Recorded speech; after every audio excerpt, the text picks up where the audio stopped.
Hello guys, welcome to Tokyo vlogs. And இன்னைக்கு வீடியோவில் நீங்கள் பார்க்க போகிறது சண்டே லஞ்சுக்கு என்னெல்லாம் பண்ணியிருந்தோம் அண்ட் கொஞ்சம் டோக்கியோட நாட்டியஸ். ஸோ சிக்கனை நிறைய வாங்கி வச்சுருந்தோம் இல்லையா. ஸோ சிக்கனை வந்துட்டு தொக்கு மாதிரி பண்ணிடலாம் அப்படின்னு சொல்லிட்டு கொஞ்சம் கிரேவி லைட்டாக கொஞ்சம் கிரேவி வந்துட்டு தொக்கு மாதிரி பண்ணிடலான்னு சொல்லிட்டு ஸோ ஆஸ் யூஷுவல் எண்ணெய் ஊற்றிட்டு பட்டா லவங்கம் மசாலாஸ் நான் போடுவேன் இல்லையா. ஸோ அது எல்லாமே போட்டுட்டு அதுக்கப்புறம் வெங்காயம் கருவேப்பிலை, இப்போ மசாலாஸ் கூடயே நான் கருவேப்பிலை போட்டுருவேன். அதுக்கப்புறம் வெங்காயம் போட்டு நல்லா வதங்கினதுக்கப்புறமா இஞ்சி பூண்டு பேஸ்ட்டு அதையும் போட்டுட்டு அதுக்கப்புறம் தக்காளி நல்ல வெங்காயம் இதெல்லாமே வந்துட்டு ஒரு ஸ்மெல் வரும் வதங்கின உடனே இஞ்சி பூண்டு ஸ்மெல் எல்லாமே. அதுக்கப்புறம் தக்காளி ஆட் பண்ணிவிட்டு அதையுமே வந்துட்டு நம்ம நல்லா வதக்கணும். வதங்கினதுக்கப்புறமா பச்சை மிளகாய் வந்துட்டு ஆட் பண்ணிக்கலாம். பச்சை மிளகாய் ஃபஸ்ட்டு ஆட் பண்ணிக்கலாம், பட் அது தோலெல்லாம் அப்படியே ரிமூவ் ஆகிடும். ரொம்ப இதெல்லாம் வதங்குற அந்த ப்ராசஸ்க்கு பச்சை மிளகாய் இன்னும் டீப்பாகவே இதுவாகிடும். அதனால் இது ரெண்டுமே பண்ணதுக்கப்புறமா நம்ம வந்துட்டு பச்சை மிளகாய் ஆட் பண்ணும்போது பச்சை மிளகாய் கொஞ்சம் பச்சையாகவும் அதோட எசன்ஸ் வந்துட்டு நமக்கு மிக்ஸ் ஆகும் நம்மளோட கறியில். அதுக்கப்புறம் சிக்கன் வந்துட்டு நல்லா மஞ்சள் தடவி எடுத்து வச்சுருந்தோம். ஸோ இந்த தக்காளி வெங்காயம் எல்லாமே நல்லா வதங்கினதுக்கப்புறமா சிக்கனையும் ஆட் பண்ணிவிட்டு நல்லா மிக்ஸ் பண்ணிக்கணும் எல்லா இடத்துலையுமே இந்த ஆயில் எல்லாம் ஸ்ப்ரெட் ஆகுற மாதிரி.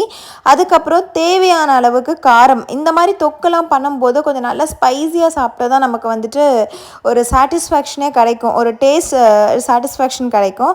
ஸோ நிறைய மிளகா பொடி அண்ட் பெப்பர் இது ரெண்டையுமே வந்துட்டு கொஞ்சம் ஆட் பண்ணி குக் பண்ணிக்கிறோம்.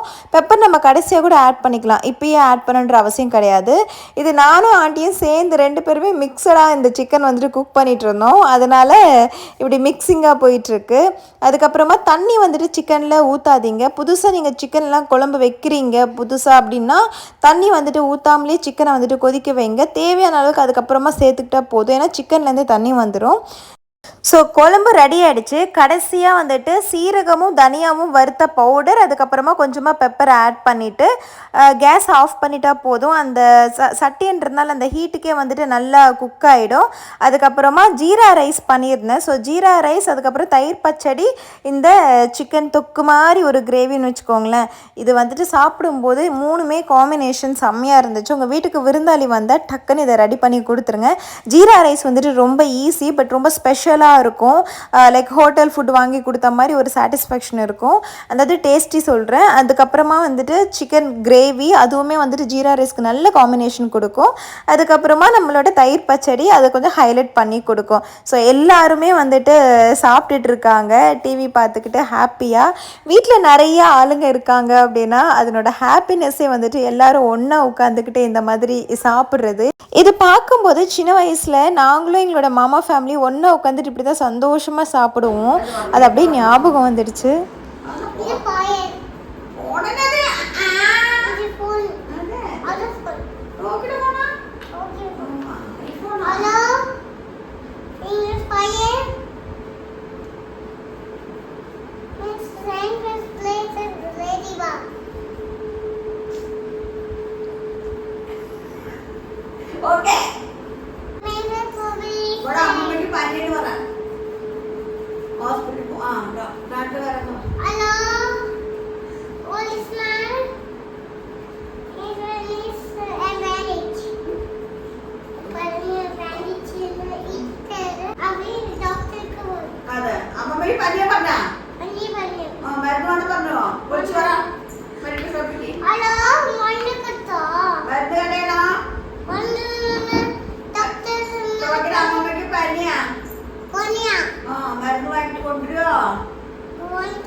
എത്ര പൈസയാണ്? ഓക്കെ.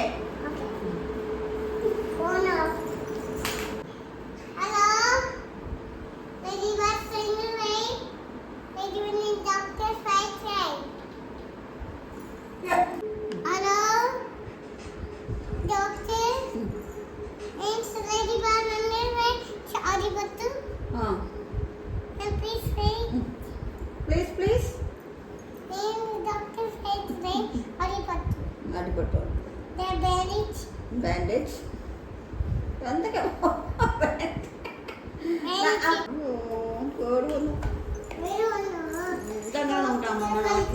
അമ്മമ്മ നോട്ടെ ഇതിലങ്ങനെ വെക്കാൻ നോക്കട്ടെ. കേടായി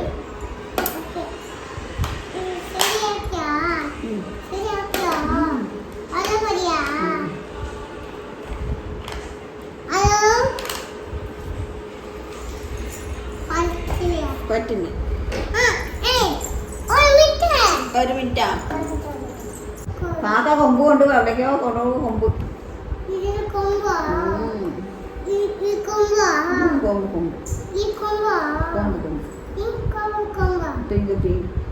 കൊമ്പ് എന്നാ കളറ് പരിപ്പാ പിങ്ക് ഞാൻ കാലക്കത്തിന് മുകളിൽ അടുക്ക് നോക്കുമ്പോ മേലെ കഴിക്കാൻ എൻ്റെ കുട്ടിക്ക് കുളിക്കണ്ടേ കുളിക്കട അഴുക്ക മേലൊക്കെ കിച്ചല്ല നോക്കി തങ്കോ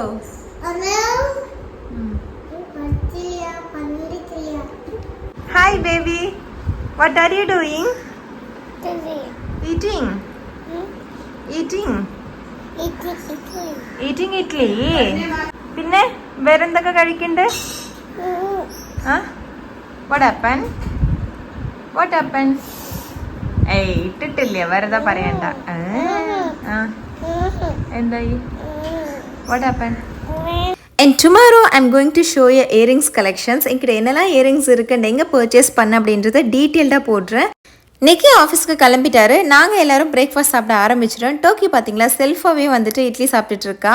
ஸோ இதையே நான் திருப்பி என்னோடய வீடியோவில் மென்ஷன் பண்ணி சொல்கிறேன்னா பேரண்டிங்கில் முக்கியமான பார்ட் இது தான். ஏன்னா பழைய காலத்துலலாம் அம்மாங்க வீட்டில் இருப்பாங்க, எவ்வளோ நேரம் வேணாலும் ஊட்டி விட டைம் இருக்கும். பட் இப்போ அப்படி கிடையாது. ஒர்க்கிங் மாம்ஸ் ரொம்ப பாவம் எல்லாமே மேனேஜ் பண்ணுறதுக்கு. ஸோ ஒரு வயசுலேருந்தே குழந்தைங்களுக்கு வந்துட்டு இதை ட்ரைன் பண்ணி கொடுத்துருங்க. அவங்க மிச்சம் வச்சுட்டு அதுக்கப்புறம் வேணால் ஊட்டி விடுங்க. பட் ஃபர்ஸ்ட்லேருந்தே ஊட்டி விடுற பழக்கத்தை ஸ்டாப் பண்ணிவிடுங்க. நான் என் பாப்பாவுக்கு ஒரு வயசுலேருந்தே ஸ்டார்ட் பண்ணிட்டேன். அண்ட் இந்த வீடியோ பிடிச்சிருந்துச்சுன்னா ப்ளீஸ் டூ சப்ஸ்கிரைப் அண்ட் உங்களோட ஒப்பீனியனை கமெண்ட் பண்ண மறந்துடாதீங்க. அட காசா பணமா சும்மா சப்ஸ்கிரைப் பண்ணி விட்டுட்டு போங்க. Thank you, bye bye.